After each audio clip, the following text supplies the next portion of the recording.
It's a period when people were really feeling free to explore themselves in their clothing, in the way they looked. People were interested in reinventing themselves. And sometimes we will be in the shop just staring at this clothing and going, what drugs were they on when they created this? Because it's just the mix-up, the mash-up. It's kind of like the music, actually, in that way, in that people were using elements from other periods and mashing it up and creating a whole new type of music. Actually, this was first time, I think, probably in American culture where people got interested in vintage clothing. So suddenly you've got, young people in the village running around in 1930s clothing and 20s and 50s and mixing it all up with the contemporary clothing. And that's what's really fun about this period.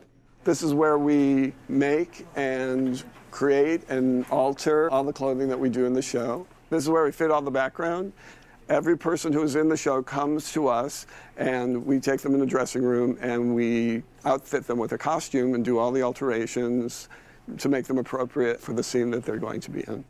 Back here is where we keep all of our 1970s clothing.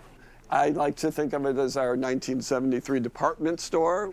This is just tip of the iceberg of the clothing that we own, but it's rather extensive, and we're constantly shopping, constantly replenishing. We have vintage vendors who help us a great deal. We make a lot of this clothing ourselves, and these are some of the costumes from the show. This is a costume that we created for David Bowie. He's doing a sort of last rehearsal before a performance, and so this is actually David Bowie's streetwear. We researched him heavily as well. We fell in love with his Panay velvet jacket that he had. David Bowie reinvented himself every year, though. As soon as he created an image, he smashed it to bits and started from scratch. Ziggy's retiring. Moving back to Mars? Something like that.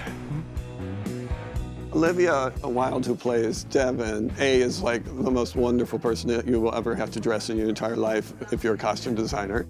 She looks great in everything, and she has a great personal style herself. This is the dress that we made for her to wear to the benefit. I fell in love with the fabric and just thought, if anybody can pull this off, Olivia can.